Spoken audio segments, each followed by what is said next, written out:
Blow down adalah proses pembuangan air di dalam lower drum boiler, tepatnya drum bagian bawah.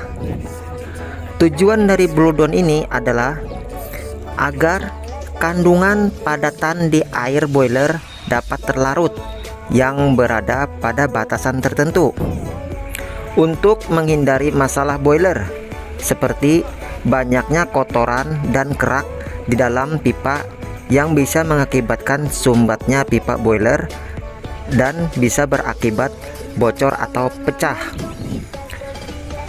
Untuk dari itu, air boiler harus dikontrol dan harus dibuang secara berkala atau yang biasa disebut dengan blow down untuk mengendalikan konsentrasi padatan terlarut atau yang biasa disebut dengan TDS.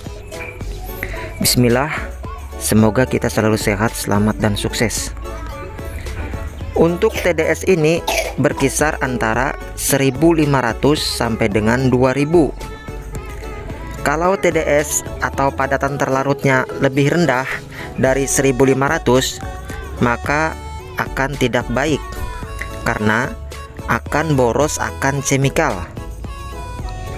Dan kalau lebih dari 2000 juga tidak baik karena bisa membuat pipa boiler bermasalah seperti yang saya sebutkan tadi, yaitu bisa pecah atau bocor atau juga sumbatnya pipa-pipa boiler. Untuk dari itu, batasannya TDS harus sesuai dan standar dengan yang dianjurkan oleh perusahaan. Blow down juga digunakan untuk menghapus dan membuang endapan yang tidak diperlukan di dalam sistem air, dan juga sebagai pengontrol tekanan berlebih pada boiler.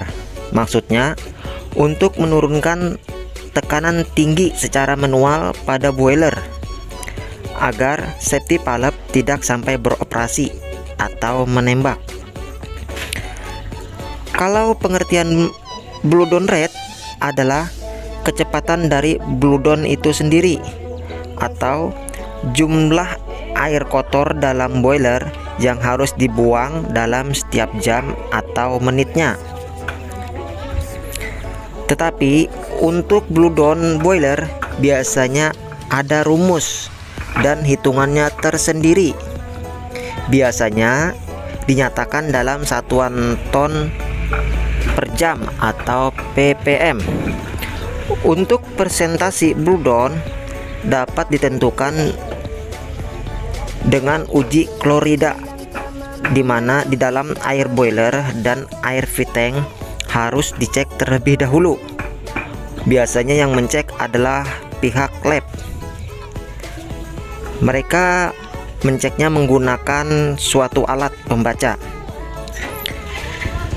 Baru kemudian dihitung dengan rumus yang sudah ditentukan, sehingga didapatlah angka berapa. Apabila TDS-nya lebih daripada 2000, maka bisa dilakukan blow down. Berapa kali dan berapa banyak serta berapa lama kita lakukan bukaan palap blow down. Sedikit tips sebelum melakukan blow down. Pastikan level air pada kondisi tinggi atau setidak-tidaknya normal, dan pada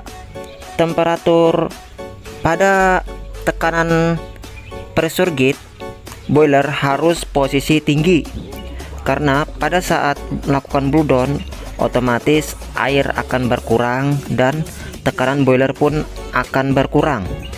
Untuk melakukan blow down harus dilakukan secara berkala.